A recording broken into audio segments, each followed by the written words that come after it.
నమస్కారం, నేను మీ జీవిత.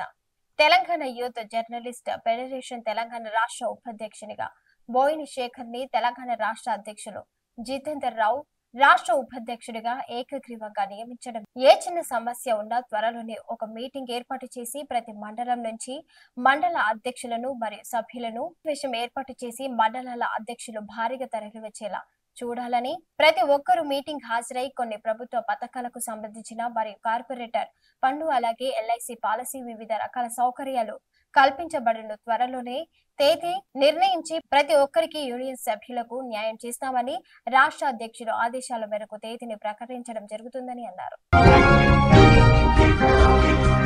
జూరాల ప్రాజెక్టులో 7.462 టీఎంల నీటి నిల్వ ఉన్నట్లు ప్రాజెక్టులో అసిస్టెంట్ ఇంజనీరింగ్ వెంకటేశ్వర్లు తెలిపారు.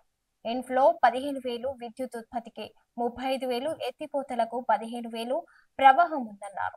దిగువ ఎగువ జల విద్యుత్ కేంద్రాల్లోని 9 యూనిట్ల నుంచి విద్యుత్ ఉత్పత్తి చేపట్టనున్నట్లు ఎన్ఈ శ్రీధర్ పేర్కొన్నారు.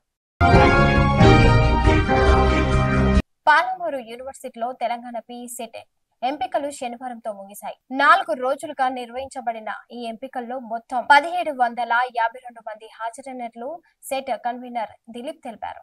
వీరిలో బాలురు 1,032 మంది, బాలికలు 720 మంది విద్యార్థులు హాజరైనన్నారు. సినీ పరిశ్రమను కాంగ్రెస్ ప్రభుత్వం ఎప్పుడు గౌరవిస్తుందని, ఏం కావాలన్నా ఇస్తామని సీఎం రేవంత్ రెడ్డి గద్దర్ అవార్డుల ప్రధానోత్సవంలో అన్నారు. నంది అవార్డులను ప్రవేశపెట్టింది తెలంగాణ ఏర్పడ్డ తర్వాత అవార్డులు ఇస్తోంది కాంగ్రెస్ ప్రభుత్వమేనని తెలిపారు. రాష్ట్ర ప్రభుత్వం కఠినంగా కనిపిస్తుంది కానీ సినీ పరిశ్రమను అభినందిస్తుందని చెప్పారు. విధాన పరంగా కొన్ని కఠిన నిర్ణయాలు తీసుకోవాల్సి వస్తుందన్నారు. మాజీ సీఎం జగన్ పర్యటన ఘర్షణ కేసులో అరెస్ట్ అయిన వారిని పరామర్శించేందుకు మాజీ ఎమ్మెల్యే భాస్కర్ రెడ్డి పిఎస్ కి వెళ్లారు. నిందితులను కలిసేందుకు వీల్లేదని సిఐ వెంకటేశ్వర్లు చెప్పడంతో పోలీసులు చెవిరెడ్డికి మధ్య వాగ్వాదం జరిగింది. పోలీసుల తీరుపై ఆయన ఆగ్రహం వ్యక్తం చేస్తూ ధర్నాకి దిగారు. డీఎస్పీ లక్ష్మీ నారాయణ వచ్చి చెవిరెడ్డి భాస్కర్ రెడ్డిని అక్కడి నుంచి పంపించడం జరిగింది.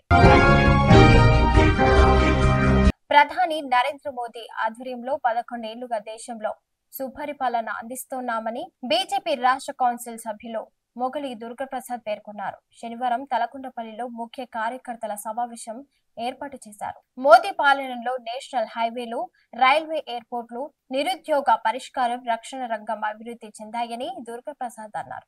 ఈ కార్యక్రమంలో శ్రీనివాచారి, కుమార్, పాండు, ప్రసాద్ తదితరులు పాల్గొన్నారు. Thanks for watching.